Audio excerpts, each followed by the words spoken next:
attempted to confiscate billions of dollars and has been successful in doing so. It particularly likes going after big business. Not long ago, they confiscated enormous amounts of money from Pratt & Whitney, the aviation engine manufacturer, because they accused Pratt & Whitney of providing insights into helicopter engines to the Chinese. Well, they were selling a commercial, not a military, engine to a Chinese civilian helicopter manufacturing company. But the federal government says, "Oh boy, they're our enemy. You can't give them that technology," as if the government owned the technology. But they were fined huge amounts of money. Recently, most of the investment banking firms in New York have been fined billions of dollars. Not too long ago, about 2 months ago, the federal government announced that it had fined Toyota over $1 billion. For no other reason really than the government covets money. Well, now they've sued and prevailed, not in court, of course. They don't actually go to court for these settlements, but they sued Switzerland's second largest bank, which is Credit Suisse, $2.5 billion in penalties. Now, the way they went around getting the $2.5 billion, because, by the way, the Credit Suisse,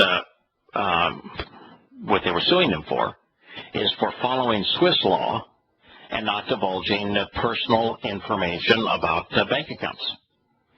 You know, most countries have laws that state that, your bank account is your business, it's not the government's business.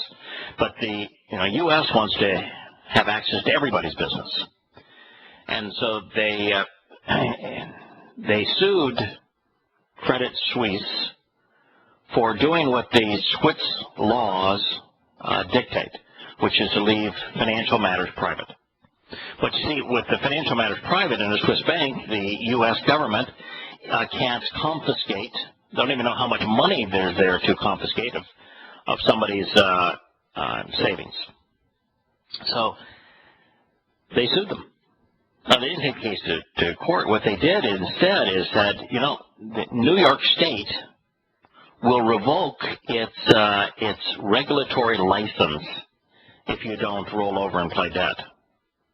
If you have a choice, you can either violate Swiss law and give us all of the information that we want about savings accounts in Switzerland, and tell us who's has the account and how much money is in the account, and give us information on all the transactions related to those accounts. You can either violate Swiss law and give us everything that we covet in terms of information and give us access to those accounts so we can take the money. Or you can pay what we think is being deprived us in tax, $2.5 billion.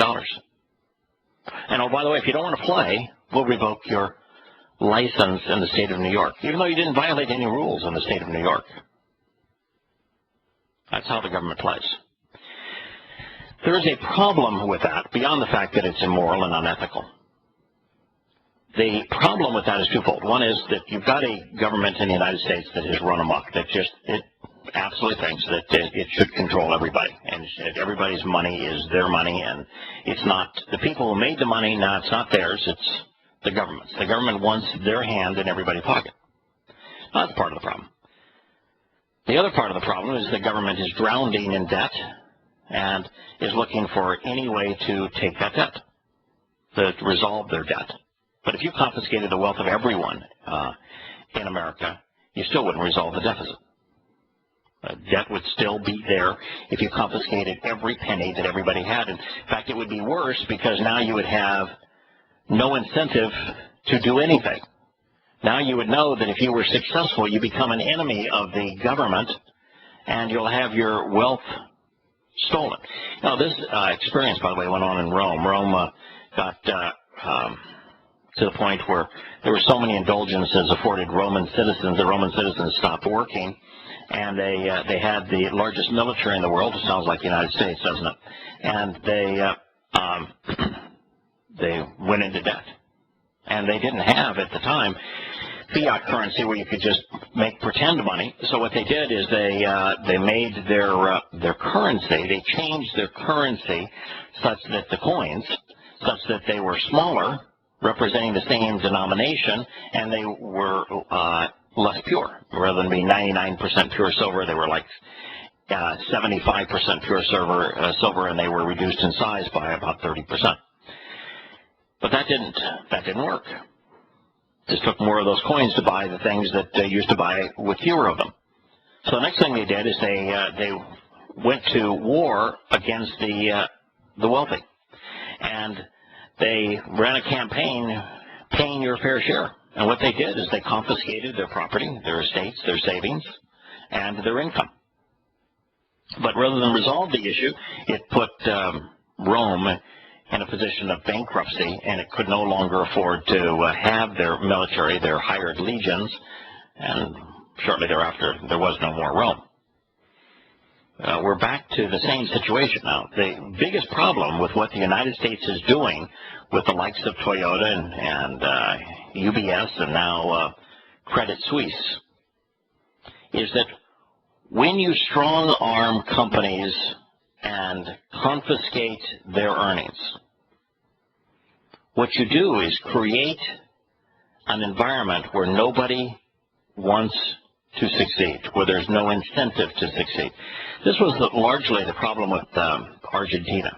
Argentina for many years had one of the most robust economies in the world. It was, I think, even in the top 7 or 8 most prosperous economies in the world in Argentina. And the dictatorial regime constantly was changing the rules, and there was no rule of law, and there was no certainty that if you were successful, you would get the benefits of your success. That's what happens in every Islamic country. There's no rule of moral law. And when you start confiscating people's money through blackmail, that's what the government used in this case, which uses in most cases, what you create is a disincentive for people to invest their money and their energies. It's a terrible problem. And it has consequences. Matter of fact, for those who listened to what the Pope said on his ride back from lying and deceiving and misrepresenting throughout the Middle East in his tour of Bethlehem and then in East Jerusalem, what you find is him going to war on his plane ride back against capitalism. He says that the problem with capitalism, he called it a great curse, is that it is all about money and not about people.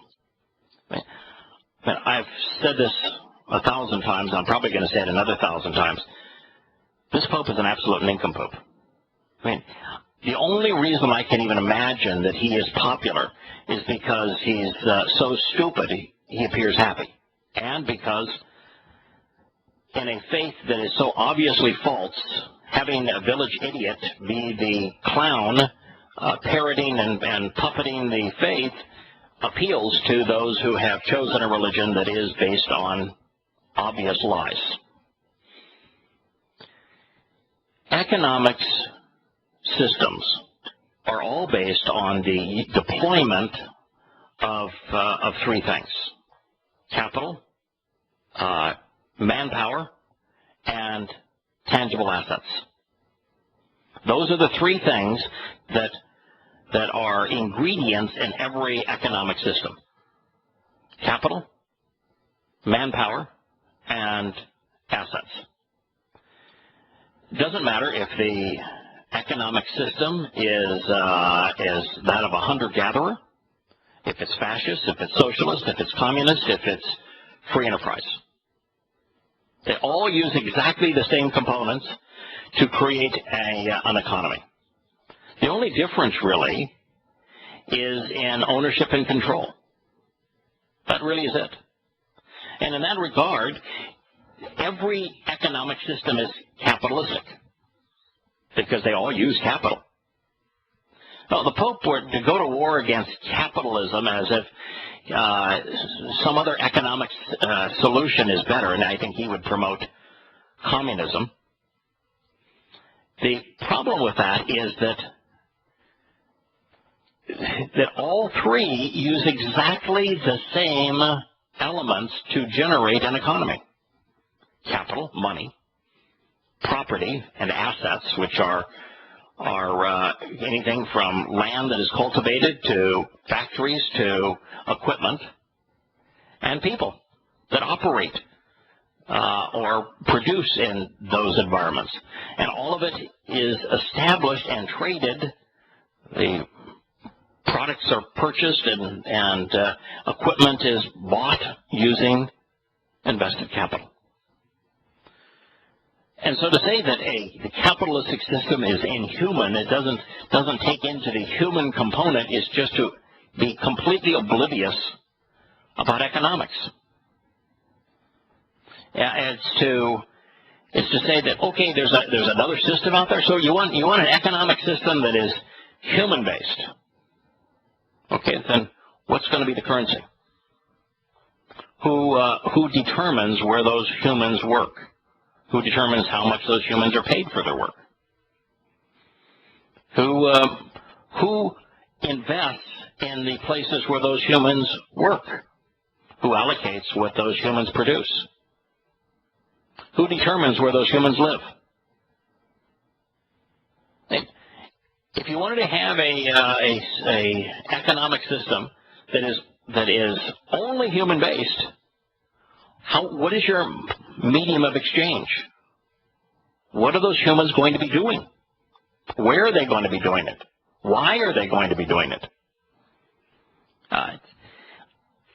When you have a person that's as dumb, just as ignorant and as irrational as this current Pope, and you recognize that he is extraordinarily popular, highest approval ratings probably in memory among popes, among Roman Catholics, you have to question whether or not the vast preponderance of people in this world have lost it.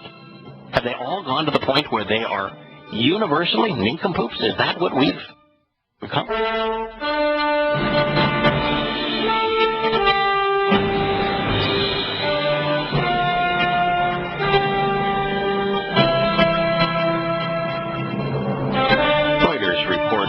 Last week that the two new nominees to the Federal Reserve's Board of Governors are expected to push for an expanded role for the Federal Reserve in managing the U.S. economy. I want you to tell me where in the U.S. Constitution there is a mention of an organization called the Federal Reserve. I would like you to find, if you could go to the section of the Constitution for me and find where the rights of the Federal Reserve and its responsibilities as well as its limitations are specified. The Federal Reserve wants to expand its role in managing the U.S. economy. The Federal Reserve isn't even part of the federal government. It's an independent company. This idea that we have ceded control of the U.S. economy to a banking cartel ought to make you want to just absolutely scream. And the fact that the banking cartel, the central bank, is secretive, that the central bank can set the interest rate on U.S. debt, that the central bank is called the Federal Reserve. Both terms are deceptive. Has nothing to do with the federal government.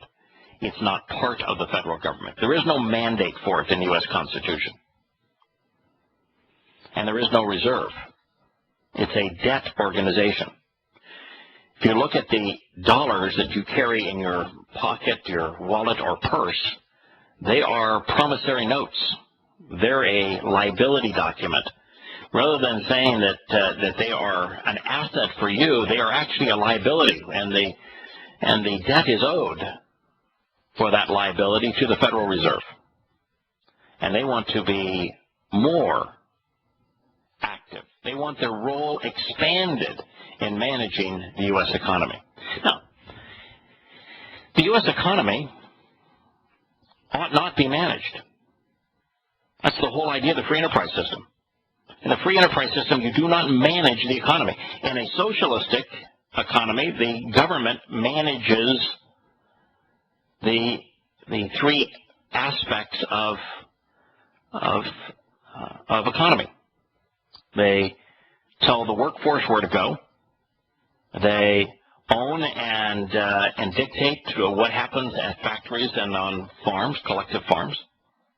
And they are the currency. They have absolute control of the currency. You know, in a fascist system, the only difference is that individuals can own businesses and property, but those businesses are tightly controlled by the government, and the people are controlled by the government, making it in practice very much the same as a socialistic or communist economy.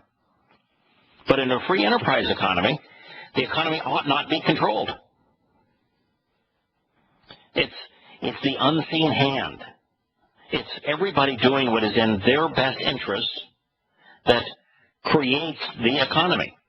If you go to work trying to do the best thing that you can do and create value and do a good job, and everybody does the same thing, then you have a robust economy, particularly if that economy is based upon the rule of law, so that if you benefit, you get the reward of your labor. And if you fail, then you have the consequence. The economy ought not be managed in a free enterprise system. And if you take the free enterprise system away from America, you've got nothing left.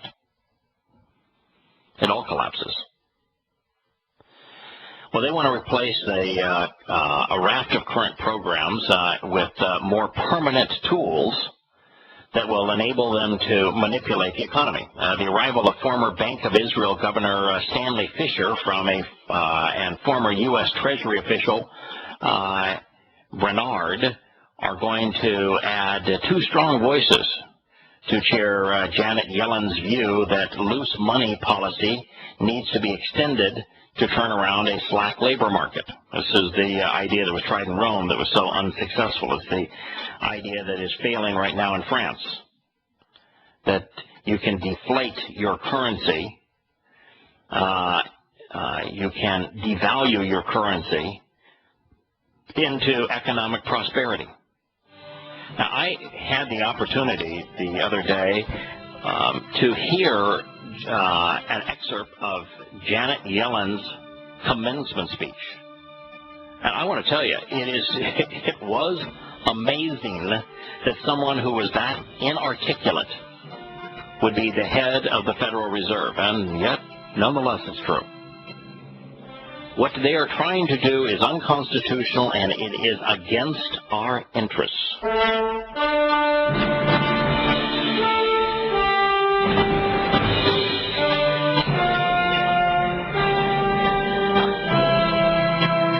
Welcome back to Shattering Myths. The Fed is trying to decide whether to liquidate or hold the $4 trillion of investments, we'll put that in air quotes, it has on its balance sheet. Think about that for a moment. The United States is over $17 trillion in debt, and the largest holder of that debt is the Federal Reserve. Now, the Federal Reserve doesn't have any assets. It only has liabilities. And yet, the Federal Reserve, which has no money, has $4 trillion in Treasury bills on its balance sheet.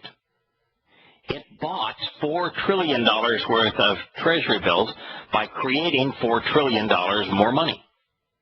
They said, okay, here's a rounding error in the computer that rather than the overall availability of currency being 100 trillion, we'll make it 104 trillion, and with that 104 trillion, we'll buy the country's T-bills, 4 trillion of them, doubling the amount that's owned by China, almost tripling the amount that's owned by China, because nobody else wants them.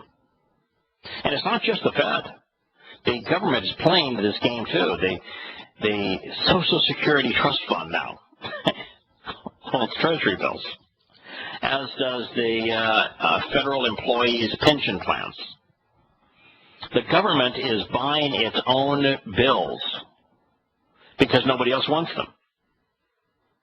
And the reason nobody else wants them is because they know what we have done to the value of our currency, our dollar, by adding to the money supply.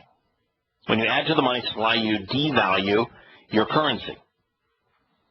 And so all of this devalues the currency. When you devalue the currency, the only way for someone then to loan you money when you're devaluing your currency is for them to pay you a high rate of interest. Well, the government knows that if it has to pay 10% interest on the $17 trillion of accumulated debt, that it's going to add each year $1.7 trillion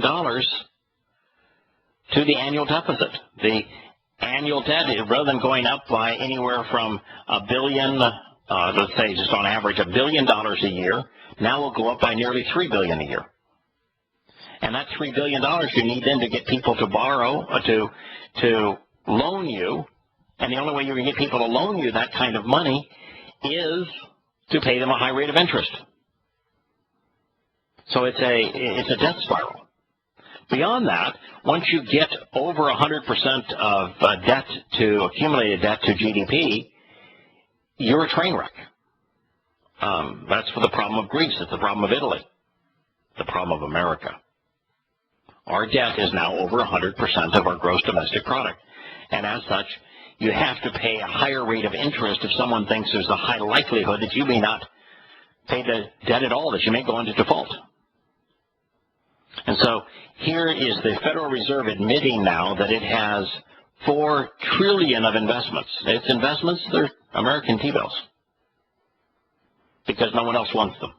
We played a shell game to keep the illusion that we weren't bankrupt, because we couldn't service our debt any longer. And it's not working. You know, these are all these marvelous tools that the Fed allegedly has to manage the U.S. economy, and what it has done is just radically increase the money supply, which has devalued the currency with the expectation that that's going to create employment. It ain't working. The U.S. economy shifted into reverse in the first 3 months of this year. It didn't just putter along at a horribly low rate. It contracted. It diminished by 1%. And this is a really serious problem. Now, the government wants you to believe that the economy actually shrunk by 1% in the first quarter of this year because it was cold in the East. I mean, folks, you can't have global warming on one hand and your excuse be it was cold as the problem for your economy. But beyond the duplicity of that, you're going to tell me that factories, for example, people eating food, for example, is going to shrink at 1% just because it's a little chilly outside? But look at the numbers. The numbers don't say that. The numbers say they had nothing to do with the weather. So you've got government economists lying to you. Do you know that consumer spending represents two-thirds of the American economy? Consumer spending is two-thirds of the American economy. And that two-thirds, consumer spending, which you could say, okay, consumer spending is what trended down because it was snowy and yucky outside in the east, and therefore they didn't want to go out and out to dinner. They made dinner at home. But consumer spending was up 3.1% in this quarter. So in the quarter that the overall economy shrunk by 1%, consumer spending was up over 3%. So what does that tell you? That tells you that business investment, the businesses buying equipment, businesses expanding their capacity, shrunk rapidly. And businesses don't shrink their investment in plant and equipment based upon the temperature outside. None do. But Yada? Yes. The temperature-related shrinking just takes us full circle right back to the Cialis story. Thank you. It's cold outside, huh? Yeah, see, everything is related to Cialis. Yes, it's cold outside and related. Yeah, don't blame me. It's cold outside. Yeah. If it was a little warmer, I'd look a lot better. So we need pharmaceutical companies to solve the problem of the economy, then, obviously. Obviously. But can you imagine here, your economy is shrinking quarter to quarter at 1%. That's what happened in the first quarter. And you blame the weather. And you blame the weather in the midst of a report that shows consumer spending, which represents two-thirds of overall economic activity, and it's up over 3%. So there's a 4% decline in a third of the economy, and it has nothing to do with the weather, which is business spending. Right.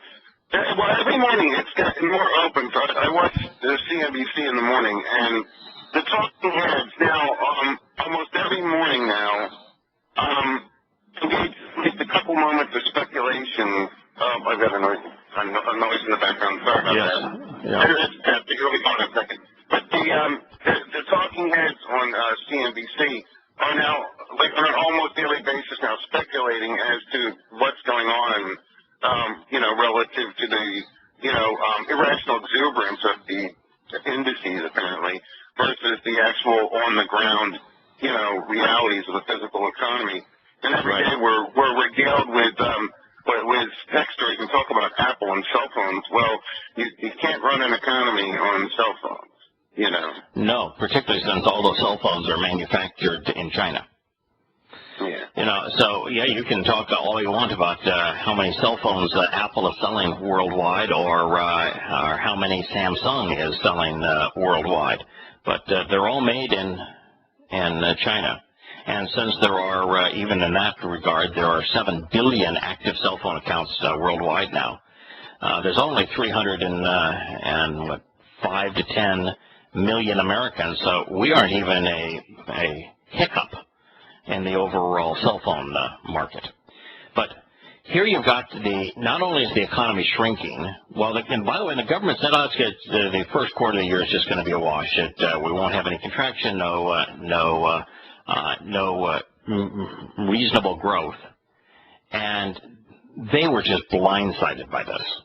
And even the Wall Street economists, who expected a little bit of a contraction, the contraction was way beyond, almost double what they expected. And then you have the government lying to the people as to what the cause was, and their lie is in absolute conflict with their biggest economic scheme, which is the redistribution of wealth based on global warming. But they've seen it beaten back the flames a little bit by weeks or months. I mean, I started expecting huge, real downturns with the first quarter earnings reports in early April. Mm-hmm. And there was something of an effect, but that they managed to fend that off. And just what's going on right now just seems to me to to be completely, an illusion. They start to see Sears closing 60 stores and Staples closing 200 stores, and you look just at Walmart whining and stuff. Consumer retail participation in the economy is a huge part of the economy, and that can't easily be hidden. Well, and the problem with consumer spending in America is that we don't make things anymore. Manufacturing now is about 9% of GDP. And if you're not making anything anymore, then all you're doing is paying people to serve other people. And an economy that has to buy everything from abroad that it wants and simply pays people to serve people, that is not a viable economy. You can't sustain that for any length of time. Well, my question is why, if you don't smell a rat, once you realize that our government is taking our tax money and using it to provide, to provide incentives, to provide tax incentives and moving and startup expenses for corporations to move to other countries, especially China. So it's like, what's, is there in Denmark there or something, Well, we have huge disincentives to manufacture goods in the United States, and the disincentives are enormous. One is that America has one of the highest corporate tax rates in the world. If you want people to manufacture goods in your country and you want them to employ citizens of your country, you ought not have the highest tax rates for corporations of any country in the world. I mean, you just start there. But that's just the start of it. And then there's all of the impositions on health care expenses, which are enormous. There's the Social Security tax that the corporation has to pay. It just goes on and on.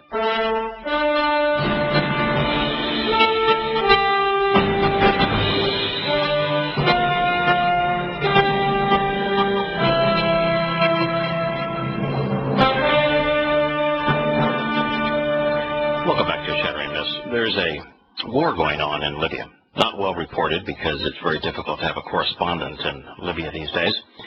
But there is nonetheless a war going on. Just in the first couple of days of that war, 70 people were killed in just one place, and just in Tripoli. And the reason for the war that is transpiring right now in Libya is that Hifter, Hifter, is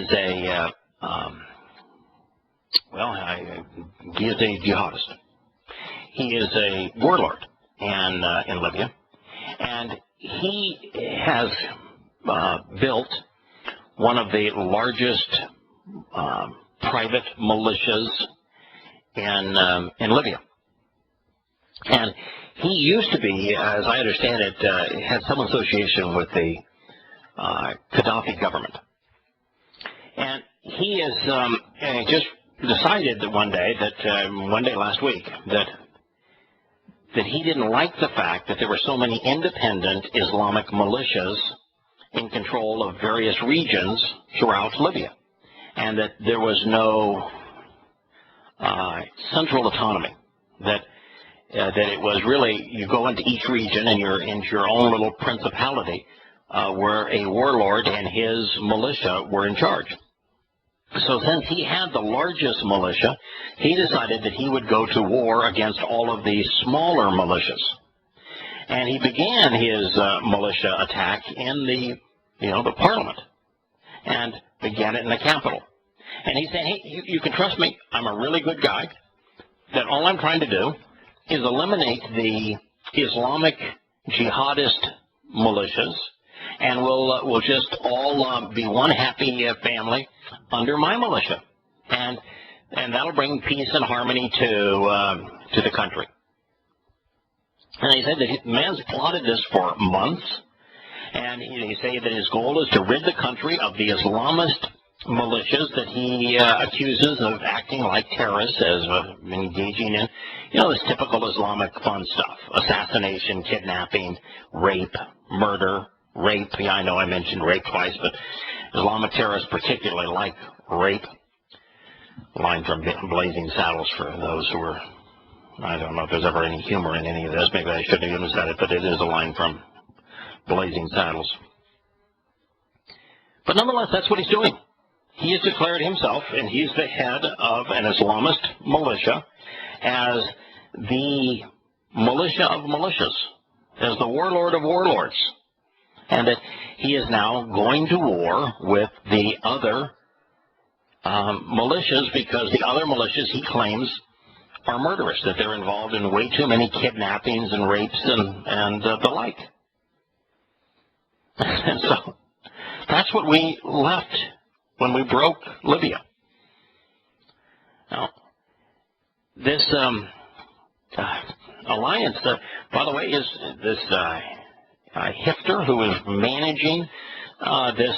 I don't know if you can call it a coup. I mean, if you're to have a coup, what you're doing is you're using typically arms to overthrow a legitimate government, whether that government is a monarchy or a dictator or a elected government. Well, there really is no government of Libya. It's a collection of mujahideen or terrorist groups.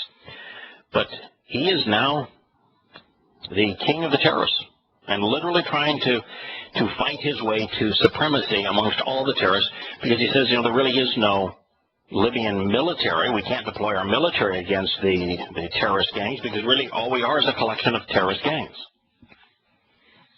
He, by the way, was un-American, lived in Falls Church until 2007. They say it's a nice 5-bedroom home. He had another home in around the Westwood Country Club. So he's essentially an American living the good life. And he went back to Libya to play jihadist. Now, if we left Libya in that condition, I remember John McClown saying, we got to go help these freedom fighters.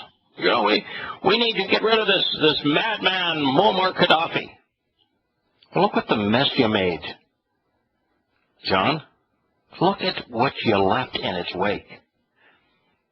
And come to realize that all those guns that you funneled into Libya, that they're now being used by Boko Haram. That they're now being used in this, I can't even call it a civil war. Well, beyond the fact there's nothing civil about it, all you've got is militias fighting militias. You made the mess, John. When are you going to learn? When are we going to stop doing this kind of stuff? Well, the Libyan parliament is no more. We have a war of warlords in Libya.